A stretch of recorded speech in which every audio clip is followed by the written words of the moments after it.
part is of the diameter. Its diameter is a, then the radius is just a by 2, right? And instead of the radius, we can write a by 2 whole square, right? Into arguing this by a, right? Because all linear equations, so this part is a, so this also is like a. When we solve this, a cube minus pi by 4 into a cube. Now the difference between the volume of cylinder and cube is from here a cube is common, the remainder is 1, and subtract minus and pi by 4, After solving this by a cube by 4, open bracket 4 pi close bracket is the difference between the cylinder. Welcome to Jalpur's education.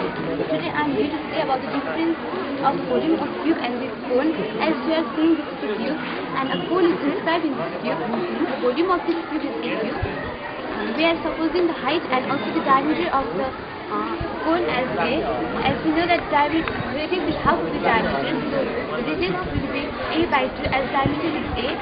Now the difference between the volume of cube and volume of cone is, as we know that volume of cube is a cube, so the volume of cone is 1 by 3 pi r square h, a cube minus 1 by 3 pi, and we are taking r as a by 2, so it is a by 2 pi is height as a to a, and after simplifying this expression we get the result as a cube upon 12 times 12 minus 5 as the difference of cube, volume of cube and cone. Thank you.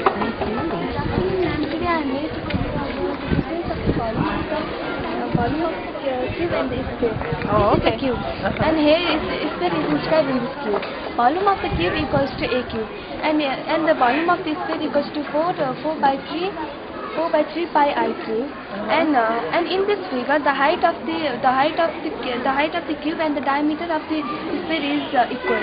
If we take the height of the cube as a and the diameter, it will obviously be a. And the radius is the half of the diameter. So if diameter is a, then the radius will be half of the diameter. That means a divided by 2. Then the volume of the sphere equals to 4 divided by 3 pi. We can write the value of the r as a divided by 2.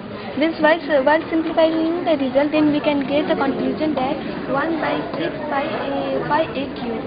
Now it's the time to find out the difference of the cube and the sphere. We can find out the difference of the cube and the sphere by subtracting the difference of the sphere by the volume of the cube. So what is saying is the volume of the cube and the volume of the sphere difference is a cube upon 6 times 6. Excellent. You're going to have to sit down. Don't want to cut off your hand.